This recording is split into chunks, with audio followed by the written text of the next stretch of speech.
রূপগঞ্জে ৪০ বছরের পুরনো গরুর হাট বন্ধ করে দখলদার উচ্ছেদ করেছেন রূপগঞ্জ উপজেলা প্রশাসন।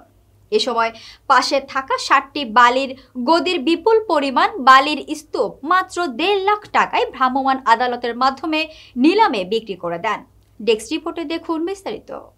১৮ আগস্ট সোমবার দুপুরে উপজেলা রূপগঞ্জ সদর ইউনিয়নের পূর্বাচল ৪ নং সেক্টর এলাকায় জনতা হাই স্কুলের নামে চলায় এ হাটে অভিযান পরিচালনা করেন রূপগঞ্জ উপজেলা নির্বাহী কর্মকর্তা সাইফুল ইসলাম।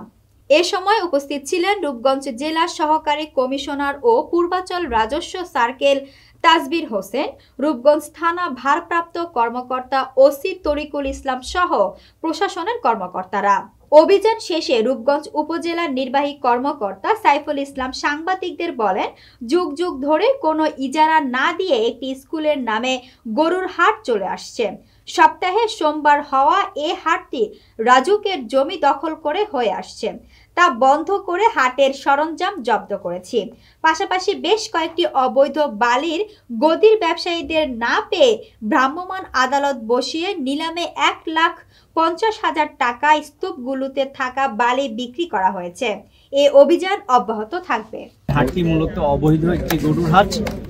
একটা অবৈধ গরুর হাট ১০০ বছরও চলতে পারে, ১০০০ বছরও চলতে পারে, বাট এই অবৈধ গরুর হাটটাকে আমরা বন্ধ করে দিয়েছি। আমরা বলেছি যে এটি সরকারি যে নিয়ম আছে ইজারা নেওয়ার, সেই নিয়ম মেনেই তাদেরকে এখানে হাট পরিচালনা করতে হবে। এই কারণে আমরা উচ্ছেদ করেছি।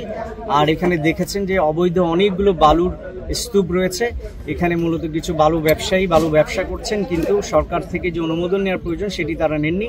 এবং এলাকাবাসীর অভিযোগ রয়েছে যে এখানে বালু থাকার কারণে বিশেষ করে স্কুলগুলো একেবারেই শিক্ষা বা কিংবা পাঠদানের অনুপযোগী হয়ে যাচ্ছে, কারণ পুরো স্কুলগুলোতে বালুতে ভরে যাচ্ছে। যে কারণে আমরা এই বালুর স্তূপগুলো আমরা আজকে বন্ধ করে দিয়েছি। একই সাথে এখানে যে বালুগুলো ছিল সেগুলো জব্দ করে আমরা স্পট নিলামে দিয়েছি।